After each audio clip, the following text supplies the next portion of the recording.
All right, welcome to another episode of The American Dream, the only show of its kind that goes against the grain of that negative media. We're unscripted, authentic, commercial-free, not owned by any network.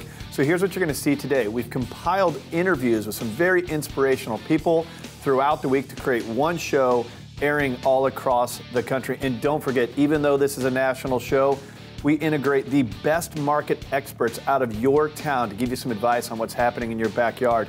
That being said, let's start the American Dream right now. Every single day, you are consumed with information. With the 24/7 negative news cycle and a pop culture that's polluting the airways, all selling out for the ratings game. Well, guess what? There's a more positive way to look at life. You live in the greatest city in the greatest country on the planet. Every day with our elite network of professionals, our goal is to educate, empower, and engage. And now it's time to fight for your American dream. All right, now for the word on the American Dream. Today we're going to be talking a lot about business on the show, so let's make the word about business. There's a big difference between business and busyness. You've heard me say on the show that I think it's the best opportunity in the history of mankind to aggregate attention and to build a brand online. But real business happens offline. It's a great example. Amazon, #1 retailer that doesn't have a retail shop until they do. Why? Because people, they'll make their buying decisions online, but they'll still go into a store to purchase something. The point I'm making to all of you here is that if you're starting a business and you're doing stuff online, busyness is hiding behind that computer. Business happens out there in real life. The American Dream launched in 12 cities this year. Each one of them I visited twice to make sure that as we launched our program, as we integrate in professionals who you get to see on the show, we are truly vetting the best people that we've met in person. Real business happens in person, but now is one of the greatest opportunities ever to aggregate attention online. If you can combine both those worlds, you're going to have a really successful plan. That's the word on the American Dream. Let's start the show now. I'm Jem Morris, co-host of The American Dream. Are you interested in finance, real estate, entrepreneurship, or business? Well, you can follow us along online and watch more of our episodes.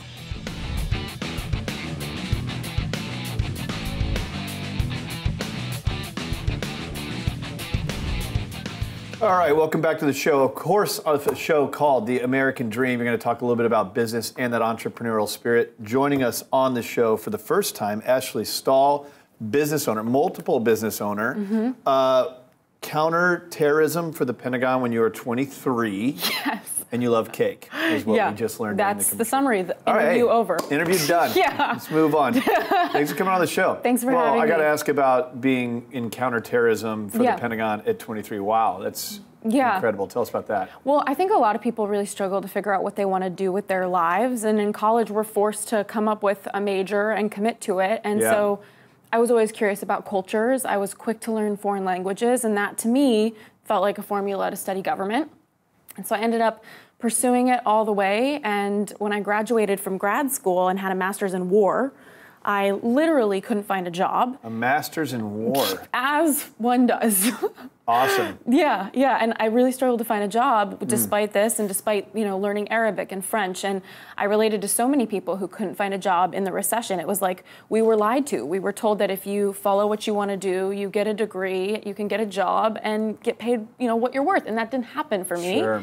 So it ended up translating into me being an admin assistant, making minimum wage, and eventually just quitting my job, moving to DC with $3,000 in my bank account and networking my heart out. I think I called more than 2,000 college alumni and ended up getting multiple job interviews from that and eventually landed a position running a program for the Pentagon. Well, now you have a couple different businesses of your own. So you've branched off, you've kind of chased the dream, and you have 2 organizations that you now run? Tell us about those. Well, I think a lot of the time what people struggle with is trying to figure out what their purpose is. And for me, I found that purpose is often on the periphery of following what feels good. So for me, I followed government, but what was my purpose on the periphery was becoming a really amazing job seeker in a time where nobody else could get a job. Okay. So that's where you developed a skill set that you ultimately turned into a product that you can now basically sell. Yeah, I have a TED Talk on this with 3 questions. What are you good at? What do people tell you you're good at? And what's holding you back?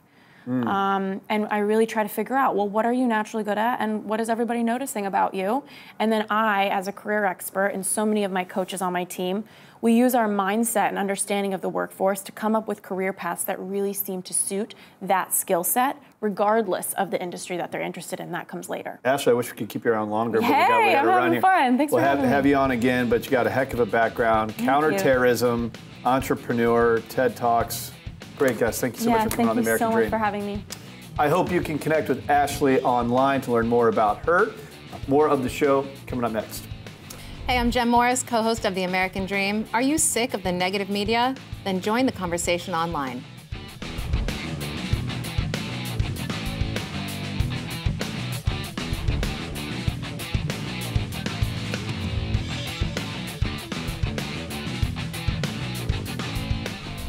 All right, welcome back to the show. Now, these two are living that entrepreneurial world, doing a ton of stuff online, from blogging to podcasting. We have Lauryn Evarts, Yes. dash Bosstick. Yes. Right, did I get that right? You got it right. With your hubby here, Michael Bosstick. So you guys have a very popular podcast. It's called The Skinny Confidential, which you had described to me as a medley of content.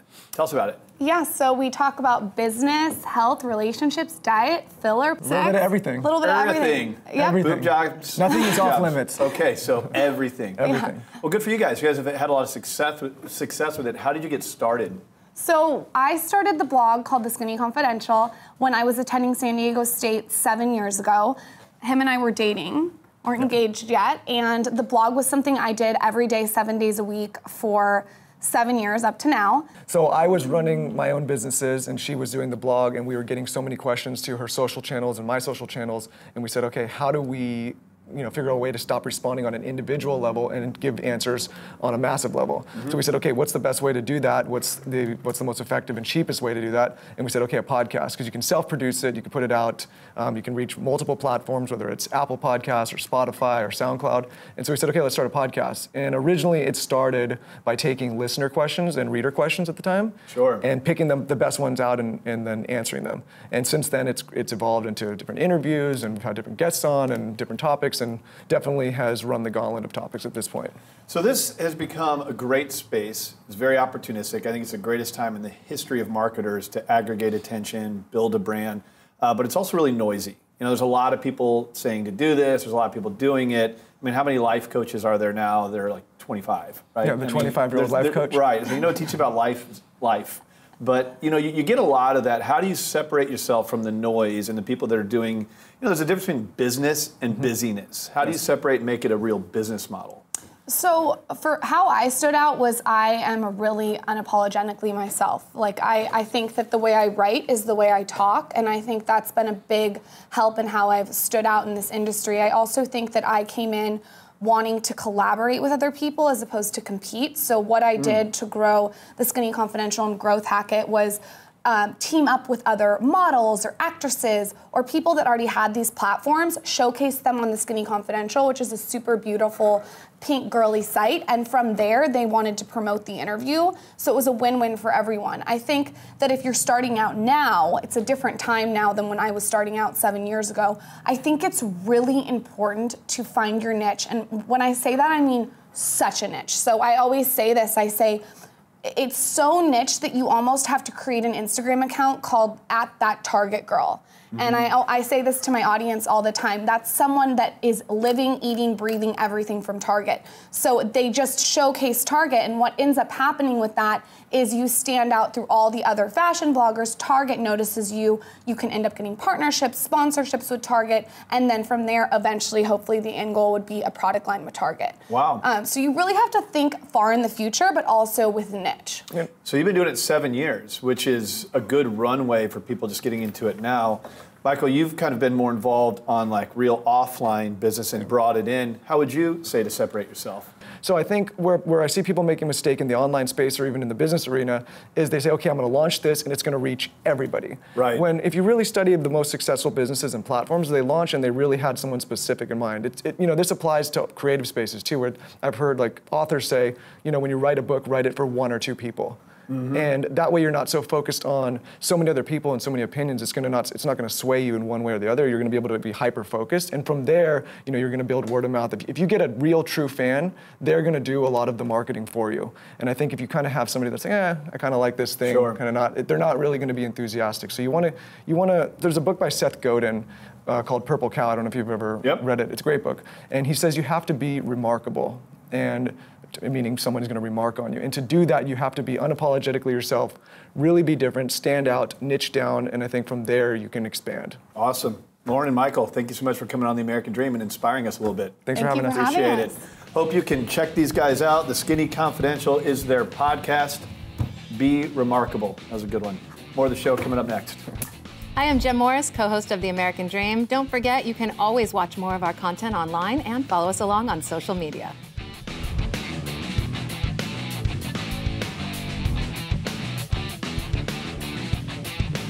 All right, welcome back to the show. Let's keep talking about business. Joining us now, Matt Geller. You are the owner, CEO of Covalent Careers. We're going to talk a little bit today about startup, marketing, all the things you have going on. Welcome to the show. Yeah, thanks for having me, Craig. Appreciate it. All right, man. So, entrepreneur, tell us about when you started. Yeah, it all started back in 2009. So I was going to optometry school, wanted to become an optometry doctor, and just knew there was no way I was going through 4 years of school doing what everyone else was doing. So I started a website, optometrystudents.com. A year later, it was acquired by the American Optometric Association. And so I went on to just do a lot more business for 4 years straight, building this website up. Graduated in 2013 and just said, there's no way I'm stopping doing this online publishing type of thing. So started newgradoptometry.com, site for new graduates, content for new graduates. Okay. And it's now one of the largest eye care websites, in the profession. And so what we learned from that was a big market need around healthcare staffing, especially for this young healthcare professional generation. And so we started a new platform, covalentcareers.com, which is a career development platform for new healthcare professionals where you can find education, mentorship, and job opportunities all within one platform. And so now we're solving that need not in eye care, but also in allied health. So that's PT, OT, speech, et cetera, and onwards with the expansion. Wow. So you're taking advantage of this online space. Let's talk about that for a moment, because I think, and I've said this before, it's the greatest opportunity in the history of mankind and marketers to aggregate attention, build a brand. You veered off from, that career path with doctors, lawyers, optometry. I mean, you pay all this money to then ultimately be in the space, and then you veer off into this kind of online world. I mean, is that fair to say? Yeah, it's exactly what it is, and it's definitely a big sacrifice to go this route. You have to sacrifice and, potentially burn bridges to safety. So when I was leaving optometry, great six-figure job, security, it's not going anywhere, and then saying, you know what, I'm gonna get paid nothing to go and do this. That's a leap of faith, but you're right. The online channels, the online market, this younger millennial generation has never had kind of this layup to enter this space. And there's tools available for them, and I think a lot of people are taking advantage of it. It's very exciting.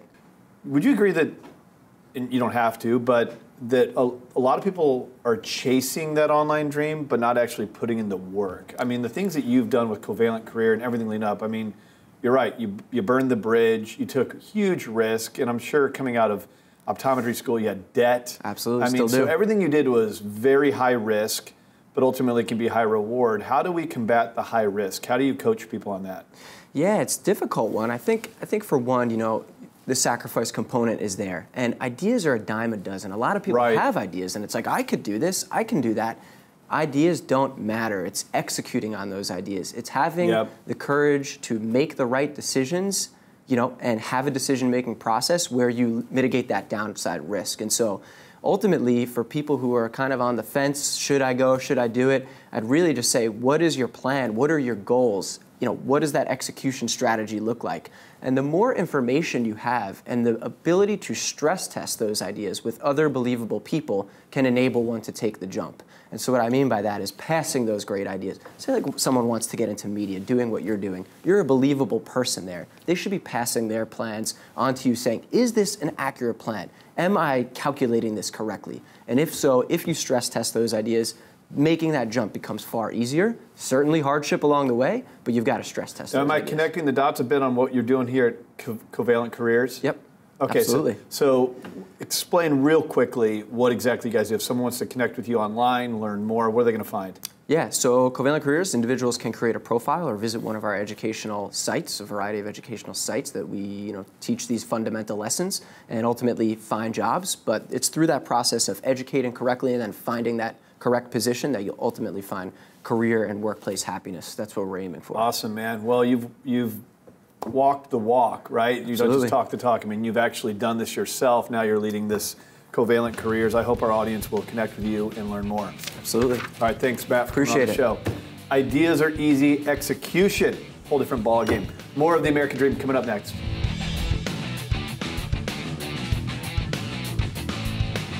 Well, as you know, the American Dream is a national program where we focus on business, the entrepreneurial spirit, overcoming adversity, finance, the market, all things that are relevant to empowering your American dream. But a big topic of conversation on this show is housing. So what we do is we integrate local, top-producing, award-winning realtors to cover a wide range of topics on that subject, different micro markets, different niche subject matter. Housing is such a big topic, so we're going to bring you a lot of information right now from some of the best in your market. Let's check out these interviews.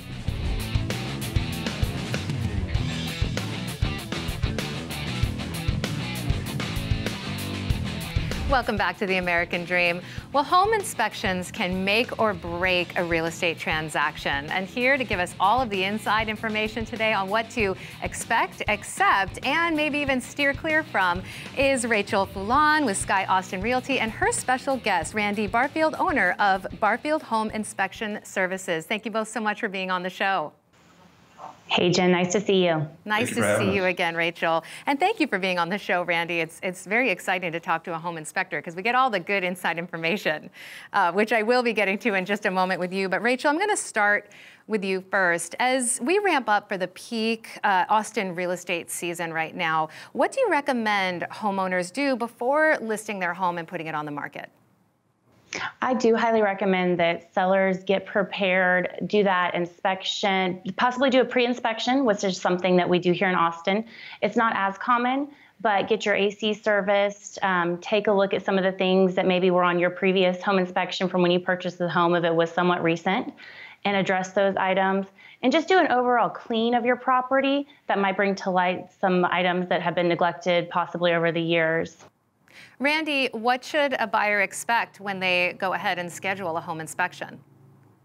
Well, it's not going to be like we've done inspections for people where they've put their whole hopes and dreams on this one house, and then we go in. Our job is to find what's wrong with this house. So don't be surprised if we come in there and find a lot of things wrong, and then we kind of, like we've been called the crusher of dreams before, but we're there to give you as much information as possible, but don't set your hopes on this one house. There's other houses, so if it doesn't work out, you just go find another one.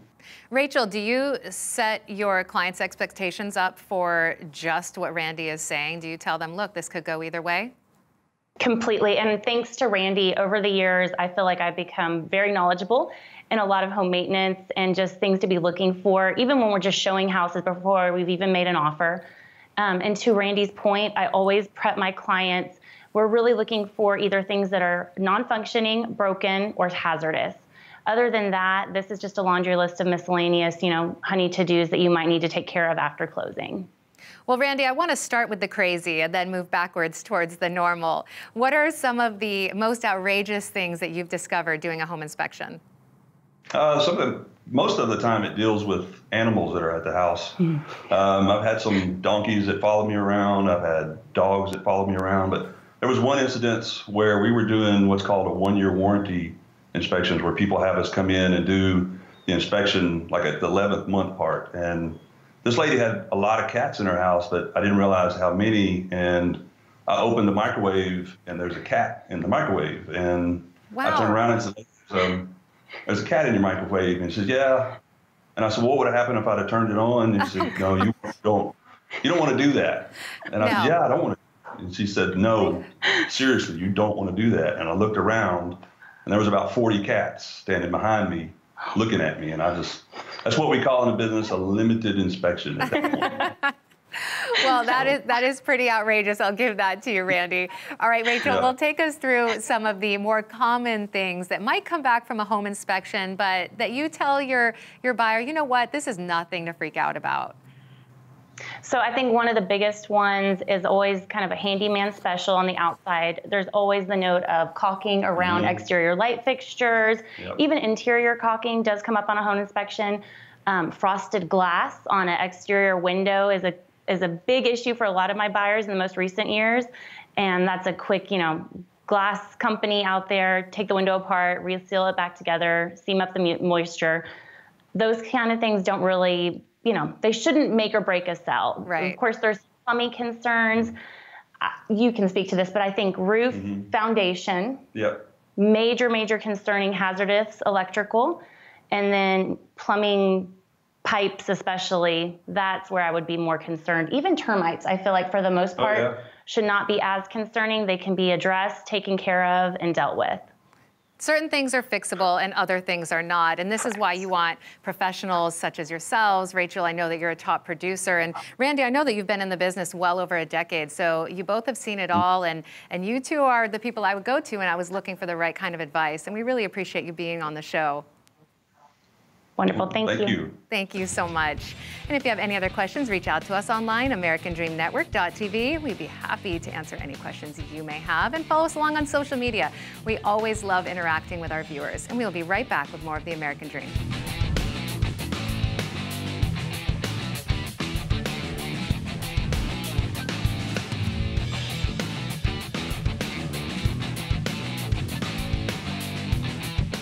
Well, if you are thinking about building or renovating a home, the question we are posing here today is whether or not you should hire an architect. My next guest is a regular on the show, Greg Tran, a Platinum Top 50 Realtor with the Gregory Group. Greg, thank you so much for being back on The American Dream.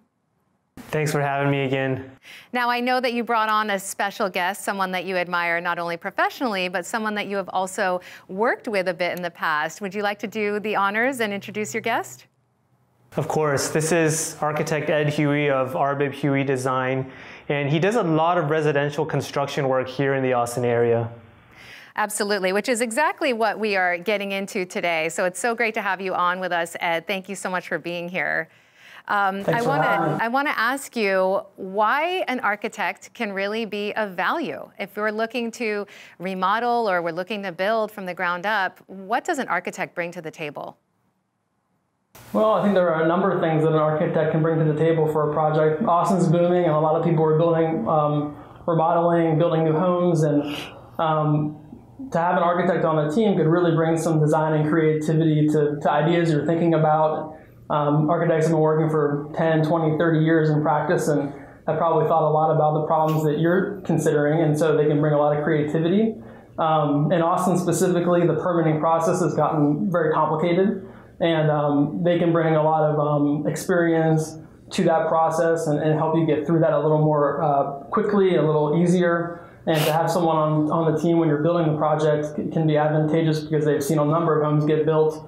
They know what to look for, they know how to avoid the pitfalls of construction, and they can really make the process a little more fun and exciting. Sure. So if we decide that we do, in fact, want to go ahead and hire an architect, what are the best ways we go about doing so? And how do we know that we have found a good one? How do we know that we've found one that has a great track record, someone that isn't going to, take our money and run away like you hear so often with some contractors, honestly? Well, that's a good question, and there's a number of ways to do that. First and foremost, we recommend that people go to the AIA office here in Austin, which is the American Institute of Architects. Many architects belong to this organization, all the licensed architects in Austin. And there's a number of good resources there. The folks in the office would be happy to talk with you and talk to you about the architects that may be suitable for that type of project. They also have a great website that you can go and see a number of listings. Beyond that, you can get online. Googling is great, but websites specific such as House have a number of architects that put their work there. They have reviews by clients and colleagues, and you can really get a good sense of that architect and who they are, and some even have videos there to sort of present their person via the website.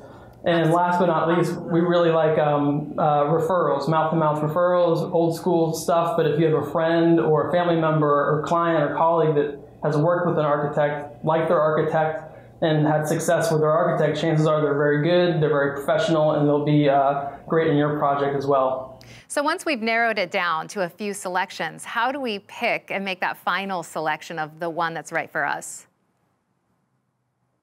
A few ways. First, ask some big questions. Does this architect do the type of work that I want to do?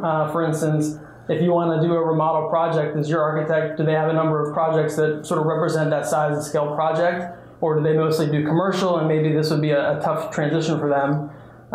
Once you found one that kind of fits your size of project, ask, is it stylistically what I want? If you're inspired by modern architecture, and they typically do more Victorian or craftsman style, that may not be the best fit. So look for an architect where you're inspired by their work. You can envision yourself being in their spaces, and it really gets you excited.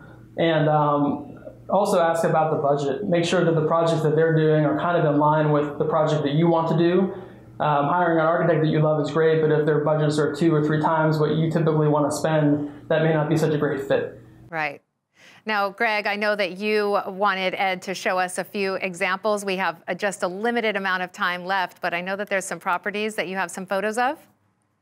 Yeah, definitely. Can you tell us about those, Ed? Sure, yeah. These are a few projects that we did in Austin. One South Austin, one in Barton Creek, and one in Old Enfield. So a varying type of different projects, but essentially what these boil down to is you can take a project that maybe needs a little life breathed back into them, work with clients, work with an architect together on a team, and really sort of bring the space back to life and really make these spaces something that you can be proud of, excited about, and it can really transform your day-to-day life. Well, gentlemen, thank you so much for being on the show. Greg, thank you so much for bringing Ed on. That was some valuable information today. We encourage our viewers to reach out to both of you if they have any questions or are in the market for any properties. You two certainly are 2 of the best in the business. Thank you so much. Thank you. Thanks. And if you have any other questions, reach out to us online, AmericanDreamNetwork.tv, and we'll be right back with more of the show.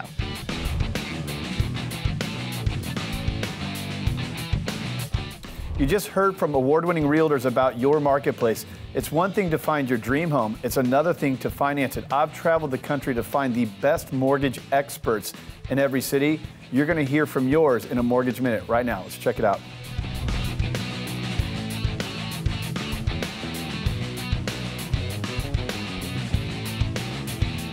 Hi, Penny Green here with Synergy One Lending. I'd like to talk to you today about a little bit of good news in the housing market. Just announced today, the Federal Housing Finance Agency announced that they'll be increasing the conforming loan limits. For the last 10 years, we've had a frozen loan limit of $417,000 during the downturn of the housing market. This year, we raised that to $424,100. And now, due to the robust market continuing, we've been able to raise it again to $453,100, effective January 1st, 2018.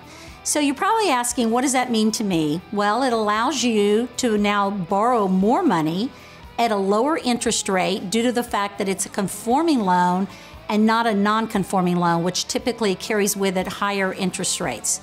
So that is good news to everybody in Austin, Texas. Thanks a lot. All right, that's all for today's show. Hope you enjoyed it. Don't forget, our goal with every program is to educate, empower, and engage your American dream. Don't forget to follow us online and join us next week for another episode. See you next time.